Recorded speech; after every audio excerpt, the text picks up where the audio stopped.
Assalamualaikum, salam sejahtera dan juga salam. salam We We Are are Uni UniKL. KL. Bersama saya Afiq Kamal Dan saya Anisfana Malik. di Good Morning Uni KL. Okay, so I'm getting the traction now. Dah ada penambahbaikan kat situ. Betul, betul. Saya dah practice banyak sangat. Okay, actually Afiq Kamal, for the second week of Good Morning Uni KL, exactly. And like usual kita live 9.30 pagi di YouTube dan juga Facebook kita, UniKL page. Tapi ada yang mungkin tercari-cari di Instagram. Yes. Minta maaf kerana kita tak dapat pergi ke Instagram pada pagi ni. Mungkin ada sedikit problem rasanya. Mungkin. Okay, maybe. Okay. Actually, we're live from the lobby of UniKL MIT, which also houses the Chancellery of UniKL. Betul, Anis. Kita nak cakapkan kepada anda semua yang sedang menonton kita di Facebook sekarang ni. Saya suka ingatkan supaya anda boleh send star kepada kami. Boleh terus bagikan star, komen dan sebagainya. Kita boleh baca komen pada pagi ini daripada Amirul Haras. Dia kata, good morning UniKL. Tadi kita live je. Dia terus good komen. Morning. You are so productive, Haras. Thank you so much. Betul. Okay, then Aizat Mustafa hadir. Kalau boleh kita nak tengok physically lah hadir. Betul. Gitu. Dan ada yang bertanya, what is the topic for today, Min? So inilah yang kita nak kongsikan pada hari ini, Anis. Betul. Just wait later, okay, for the second segment. Alright. So, Afiq, actually without further ado, we have to kick off with the first segment first. Let's go. Okay, let's go, Afiq. Ini sebenarnya yang have been waiting for many lah sebenarnya for the graduates of UniKL postponement of the 70th and 80th of UniKL convocation ceremony. So sadly that we have announced UniKL Kuala Lumpur has decided to postpone the 70th and also the 18th UniKL convocation ceremony, which was initially scheduled on March 2022 to a later date. And if you can see what okay, apa yang dipaparkan sebentar tadi, they can log on to the website to know about the latest update about the convocation, Afiq. And actually, university also has decided to refund as well, kan, Afiq, RM70 to those who agreed to attend the convocation graduation, is it? Betul. Apa yang Anis kata tadi, segala info tentang convocation dan sebagainya, anda boleh terus pergi ke www.convo.unikl.edu.my. So kiranya segala informasi, segala updated information akan kita masukkan ke dalam tu. Macam Anis kata tadi about the refund and everything. So yes, UniKL decide disebabkan kita tak dapat buat pada bulan 3 ni sepatutnya macam yang kita dah plan dan sebagainya, kita akan refund sebanyak RM70. RM70. Maybe tapi ada queries juga. Kenapa ada pecahan pula sebenarnya? Okey, sebelum kita kembali kepada pecahan 250, 180, maybe we can explain to them a bit kenapa kita memilih untuk menangguhkan kali ini. Ini untuk kefahaman semua orang. Actually, we don't have the facility Dewan dan sebagainya seperti mana institusi pendidikan lain. Sekarang kita dapat tengok dekat Instagram, dekat semua social media lah nak dikatakan semua sedang orang panggil apa, musim convocation. So kita tahu our graduates are also eager to have the convocation themselves physically, not online platform, but we have tried to find location yang tepat lah dan bersesuaian macam untuk sebelum kita ni tempat-tempat yang kita dah tengok dan sebagainya sudah menjadi tempat PPV dan sebagainya. Kita menjadikan itu adalah yang utamalah dahulu. Betul. InsyaAllah jangan risau, pihak Universiti Kuala Lumpur akan usaha. buat terbaik. Betul. Sebab apa kita nak meraihkan student ni. Of course. Itu yang kita menantikan apabila hadir ke universiti sebenarnya, Afiq. Yes, dan kita memang nak orang panggil apa, raikan semua alumni-alumni daripada Universiti Kuala Lumpur. Okey, ni bercerita pasal tentang refund. Yang mana kita ada sejumlah RM250 ni dan juga 180 ni sebenarnya. 250 ni kepada yang total lah, pada yang nak hadirkan pada hari convocation. Dan 180 ni adalah graduan yang tidak hadirkan diri ke convocation. So termasuklah dalam tu all the transcript, kiranya bajet semua dalam tu. Scroll semua kan semua dalam bajet itu. Jadi harap bagi anda yang belum faham lagi ataupun ingin keterangan lanjut, maybe anda boleh comment, drop your comment. We inviting you to drop the comment, especially dekat kita punya UniKL page. Dan saya nak ingatkan Anis, kiranya tempoh refund dah dikeluarkan, iaitu bermula daripada 11 Mac hari tu. Tepat pada jam 3 petang dan akan ditutup pada 20 Mac 2022. So maknanya berbaki lagi 2 hari lah. Sebab hari ni 18 Mac, lagi 2 hari. So siapa nak refund dan sebagainya, anda boleh terus pergi ke website Convocator. Betul. And actually our management also has announced that the refund process will be done in phases from 21st March until 30th of April. Dan saya menyeru juga dekat anda pada pelajar-pelajar kita dan alumni-alumni kita supaya any question untuk nak dapatkan terus, anda boleh contact our academic lah, academic advisors. Exactly. Seperti yang tertera lah. Betul. Academic service sebab kita ada 12 kampus ni. Betul, so masing-masing ada PIC dan sebagainya. Betul, masing-masing ada PIC. Okay, let's go to the next point. Okay, before that, Ahmad Tajul Rosli, dua Roman. Ni Unique Main Campus ke? Yes, of course. Kita di Unique Main Campus. Yes, kita berada di Unique MIT City Campus. Macam tengok sekarang ni, white pula nampak kan? Lebih. Kita nampak white. Betul. Inilah persekitaran di campus Unique. Dekat Ananda betul lah tu. Betul lah tu. Mungkin tak tipu. Alright. Dan Ahmad Tajul Rosli, siapa Presiden Alumni UniKL? Mungkin saya serahkan kepada anda untuk menjawab soalan ini. Nanti kita kontak tepi. Kontak tepi. Muzammil nama dia sebenarnya. Muzammil. Kenal saja. Kenal saja, Presiden. Okay, let's go. Alright, let's go to the second point. UniKL ASTI will facilitate PIP or Police Inland Port to boost Malaysia-Thailand trade. Okay, actually ini dah dibuat dalam sewaktu Isnin baru-baru ini, mengadakan pelancaran kerjasama antara yang turut merangkumi UniKL ASTI di bawah Police Inland Port. Dan sebenarnya UniKL has been outlined as one of the most important components project in police to boost the trade value between Malaysia and also Thailand, because we all know that Malaysia is just a cross border towards the Thailand. Dan turut dihadiri oleh YB Menteri Besar Perlis dan Yang Amat dan juga Raja Muda Perlis as well di kawasan perindustrian Cuping pada Besar Perlis, Afiq. Okay, Afiq, maybe you can explain a bit. UniKL ASTI ini sebenarnya berfungsi sebagai apa? Sebenarnya nak diceritakan di sini UniKL ASTI ASTI. Ini anda yang anda perlu tahulah dan insya-Allah kita akan tahu lebih lanjut kiranya selepas everything will be fine dan sebagainya. Dan sebenarnya fasiliti-fasiliti yang berada di UniKL ASTI ni bertindak sebagai pusat konsultasi profesional serantau. Yang mana nak dikatakan memang UniKL ASTI ni betul-betul border dekat dengan border Thailand. Sebab di sana memang penuh dengan industri logistik. Betul. Orang panggil apa? Train industri tak silap saya. Betul. Mengangkat barang apa semua, kargo lah. Dan nak dikatakan macam tadi tu, UniKL ASTI adalah logistik and transportation industry. Betul. So like Afiq said, dia sebagai professional consultancy and also training center, menerusi UniKL ASTI juga, it will support the development program dengan membekalkan necessary experts and consultant to ensure the success of the project. Project apa? PIP. Okay, so UniKL ASTI juga seperti mana yang dikatakan oleh Yang Amat Berhormat Menteri Besar Perlis Datuk Seri Azlaman, kata UniKL ASTI ini akan memacu pembangunan ekonomi negeri tersebut dan merupakan salah satu pemain industri yang penting di dalam koridor utara, koridor ekonomi utara. Mungkin ada yang tanya, UniKL dah ada MIT, MIA, UBIS dan sebagainya. UniKL ASTI ni apa pula? Itu nantikan sebab apa? Hari Isnin hari tu ni sebenarnya. Betul. Barulah ada pelancaran yang di mana Anis kata tadi bersama dengan Menteri Besar Perlis. Juga kita ada Perdana Menteri kita di sana. Betul. Dan nantikan kita akan bawa lebih lagi cerita ataupun berita tentang UniKL ASTI ni. Eksklusif. Kenapa sangat kita nak ketengahkan UniKL ASTI ni. Betul. Dan mungkin nanti kita akan bersama-sama ceritakan lebih mendalam lagi. Betul. Nanti kita akan fly to Perlis. Fly. Anis, baru-baru ni.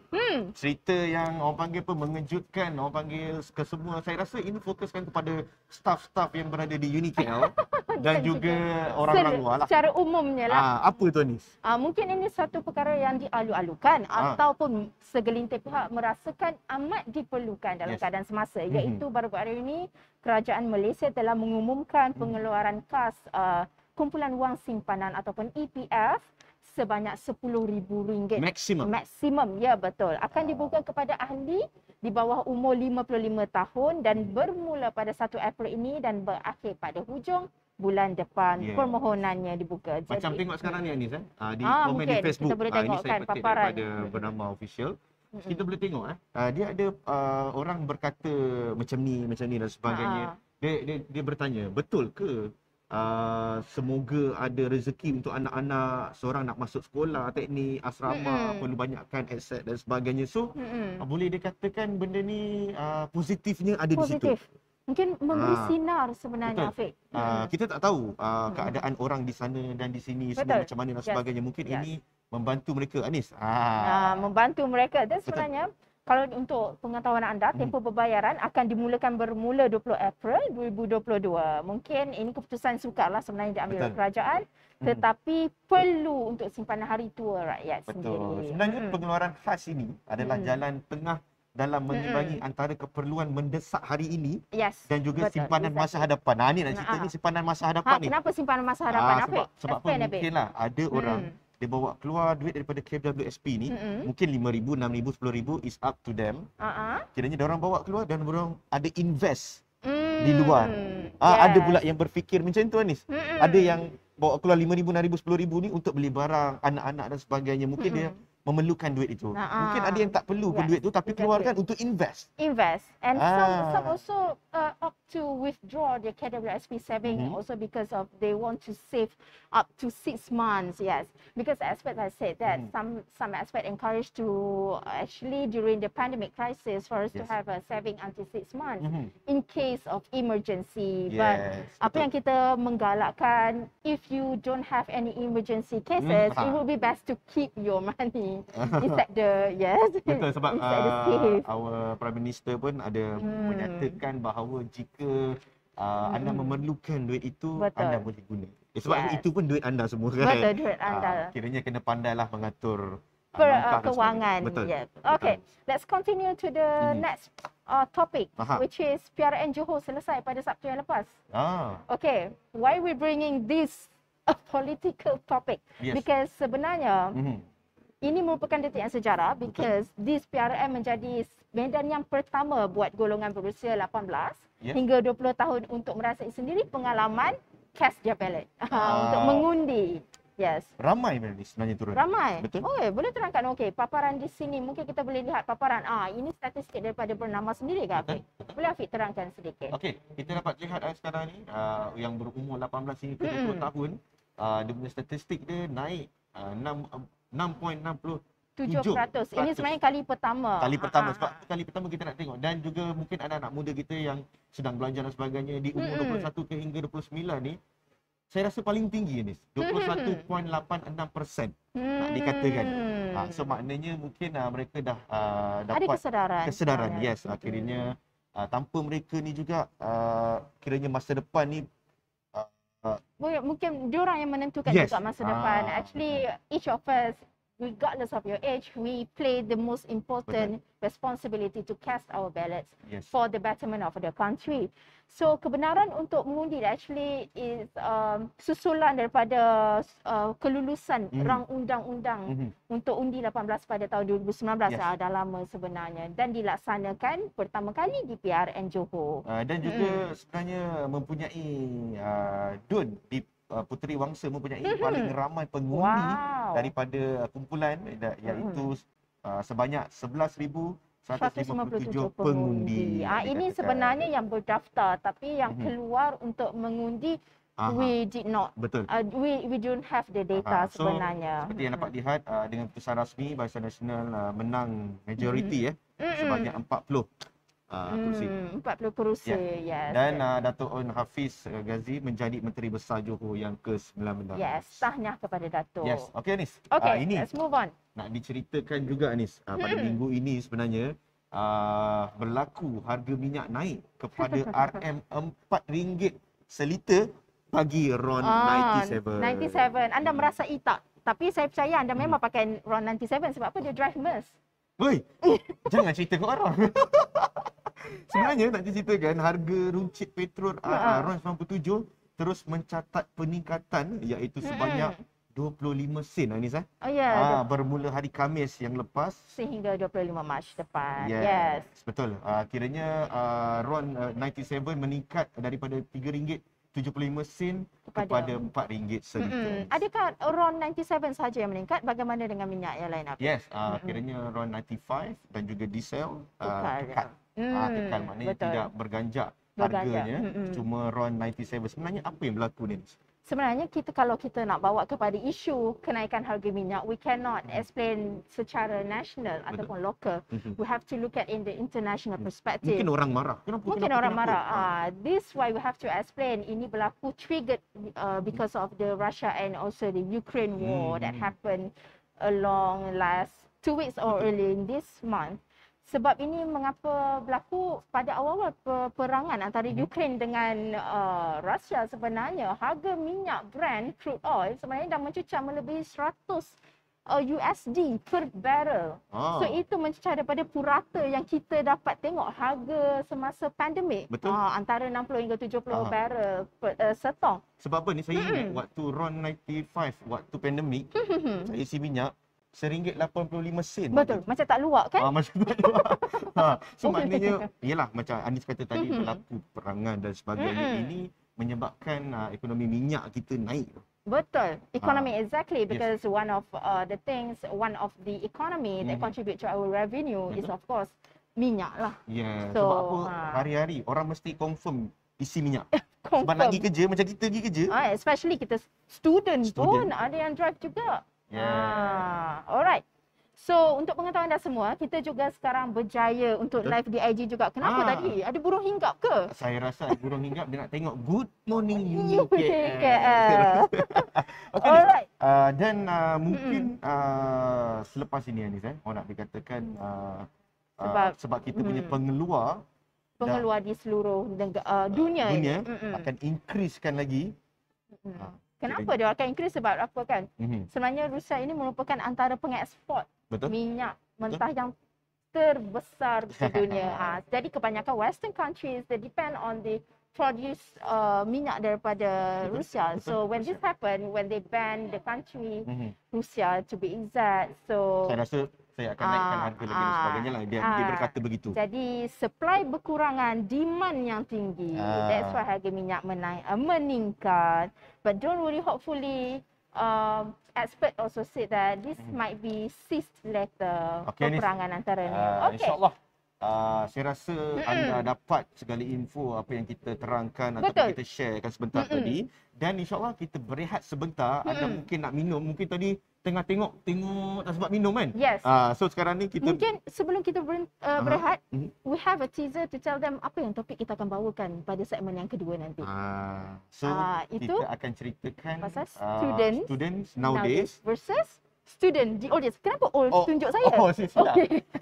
So it's okay. We just take a break and let's enjoy this video.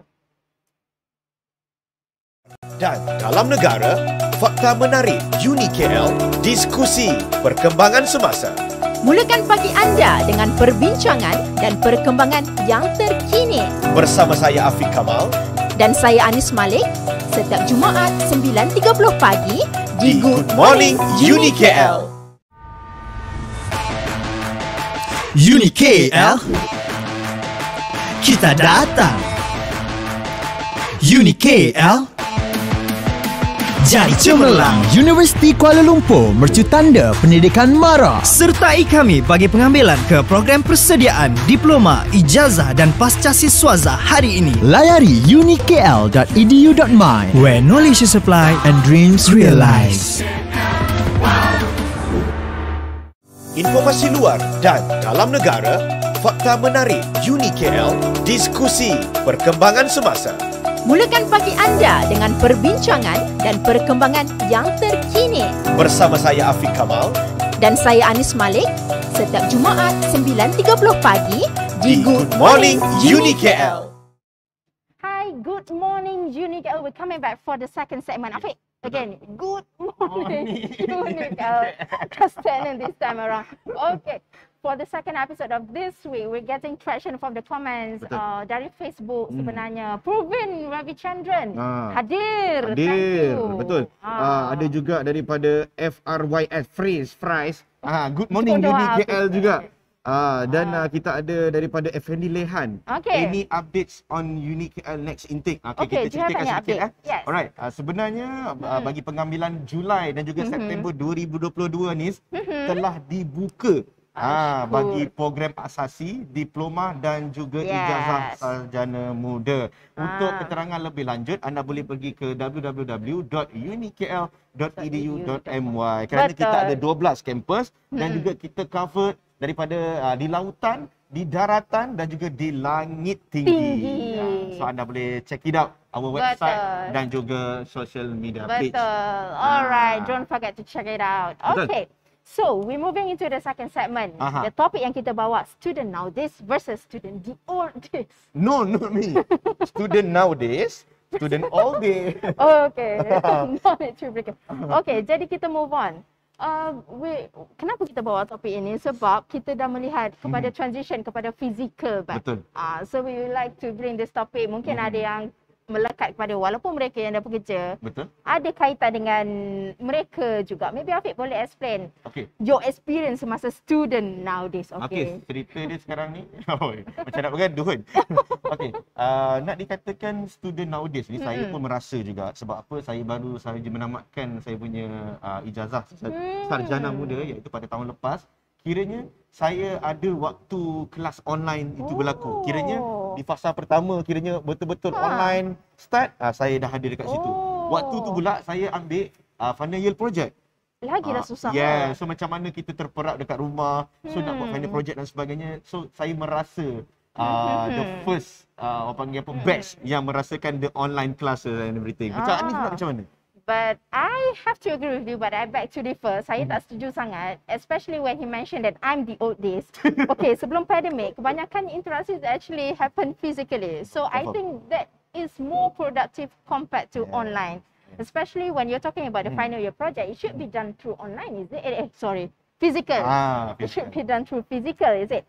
So in terms of the communication, when we're talking about the communication, back then, Afiq, you know, funny enough that I use WeChat to communicate with my friends. WeChat, okay. Don't have the skeptical mind or perspective. Okay. Actually, I was using the WeChat to communicate, and even we have group.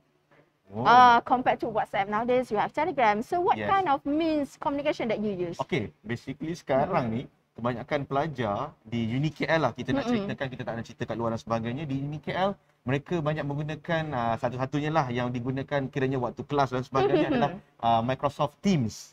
Okay. Itu saya kalah lah. So Microsoft Teams ni maknanya ada kelas, boleh buka kamera, boleh chatting, boleh hantar assignment semua dekat dalam tu dan sebagainya.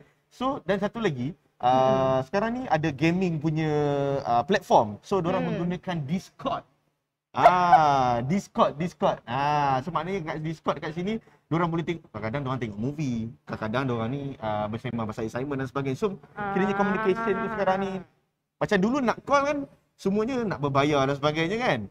Sekarang ni semua free internet. Itulah pengorbanan masa dahulu berbanding dengan masa sekarang. Banyak yang kami hadapi pengorbanan. Gores ni lah, gores kat top up. Yes, betul, itu zaman saya. Saya tak nak mengaku walaupun saya dah tinggalkan zaman universiti kurang daripada 10 dekad. Boleh saya kata bukan macam okey, boleh. Kurang daripada 10 dekad. Tapi sebenarnya kalau nak dikatakan dari segi komunikasi, banyak yang dilakukan secara interaksi depan, bersemuka. Dan apa yang pentingnya dari segi research pula. Kalau saya dalam group member, kita ada group study kita. Kebanyakannya kita akan berdiskusi dalam masa yang sama, di tempat yang sama. So merasai tau. Merasai cara komunikasi dan research yang kita orang nak cari juga. Especially for the journal. Bagi saya yang background journalism ni, susah sikit untuk jumpa research lokal berbanding dengan awak yang sekarang mungkin awak banyak Google Scholar lah, pelbagai lagi. Sebab apa saya nak ceritakan, sebenarnya dekat UniKL sendiri kita ada UniKL IR. Yang ni banyak student bila tanyakan dekat dalam yuran diorang bertanya, saya bayar untuk library ni untuk apa. Kiranya diorang pergi, saya tak pergi pun library, kenapa saya kena bayar? Diorang kena tahu sebenarnya anda boleh search dekat Google Unique KLIR yang di mana apa itu Unique KLIR? Yang tu IR tu lah kan? Internal Repository. Yes. Internal Repository. Yang anda boleh cari segala orang panggil apa, contohlah anda nak buat FYP, anda nak buat thesis dan sebagainya.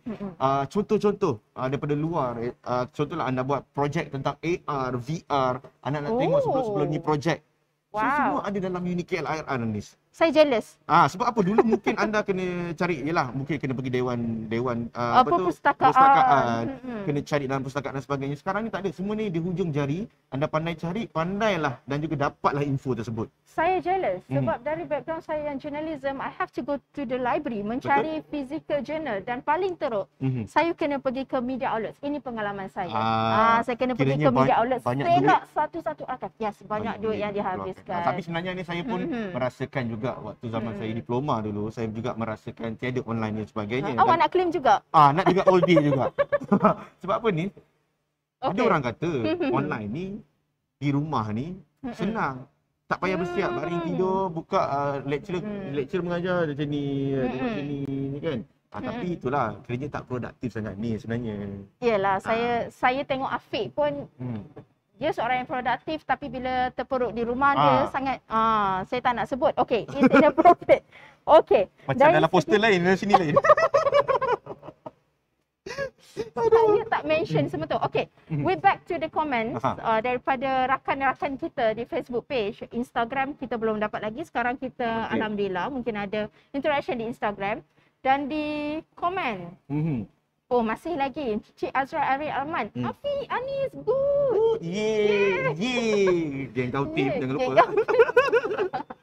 Terima kasih kerana Syazwan Akid menghantar 100 star. Wow. Kopi dulu admin. Wow, Syazwan Akid, thank you. So siapa-siapa nak hantar star boleh lagi. Jangan risau, kita tak end live lagi. Dan juga di Instagram. Instagram ada komen? Ada juga daripada Abe Ruang.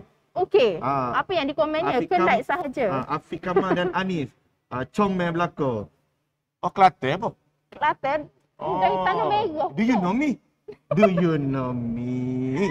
Okay, we're back to Provin Ravichandran. Bang, saya fans abang. Nak sign abang boleh ke? Abang saja. Saya bahaya sebenarnya Provin. We don't encourage that kind of relationship. Betul. Dan mungkin sekali lagi, mungkin ada yang baru saja masuk ni. Pelik kenapa belakang orang berjalan dan sebagainya. Sebab kita dapat komen daripada minggu lepas, guna green screen ke? No. Kita ada kat lobby sebenarnya.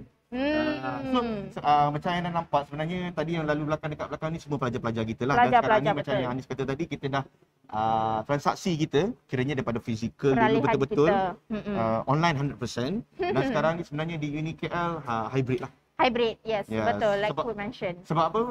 Ada kelas yang memerlukan panggil apa, kelas di lab. Betul. Memang yalah, ada juga kampus daripada Unique KL, ada yang tidak memerlukan pergi lab dan sebagainya. So itu takluk kepada kampus-kampus di luar sana. Dan bila kita bercakap pasal student nowadays and student old days, saya suka dengan cara environment di Unique KL sendiri sebab we expose the students with the hands-on learning. Betul? So apabila ini yang kita cakapkan, sebenarnya perlu ada physical interaction dengan students sebab kita menerapkan hands-on learning. Pelajar boleh pergi sendiri ke teaching factory kita untuk merasai sendiri pengalaman bekerja di situasi yang sebenar lah. Betul. So insyaAllah saya rasa kita dah selesai segala info dan juga segala-segala apa yang kita nak berikan pada pagi ini, kita sudah berikan kepada anda semua. Sebenarnya saya nak mengalu-alukan semua untuk kalau boleh suggest topik apa yang anda ingin dengar kami berdiskusi pada minggu hadapan. Mungkin anda boleh tinggalkan DM ataupun komen di Facebook page ini. Kami akan baca satu persatu dan we will sort out. Jangan lupa untuk follow semua social media yang ada di Unique KL page, iaitu kita ada di Facebook, kita ada di Twitter, Instagram, YouTube dan juga TikTok, dan mungkin ada yang menggunakan LinkedIn. Jangan lupa connect dengan Universiti Kuala Lumpur. Itu satu yang baru juga. Okey, kita dah sampai ke hujung rancangan, Afiq. Yes, terima kasih kepada anda semua yang bersama-sama dengan kita pada pagi ini di Good rancangan Morning Unique KL. Yes, betul. Dan jangan lupa lagi sekali saya jumpa anda untuk follow semua segala UniKL page kita.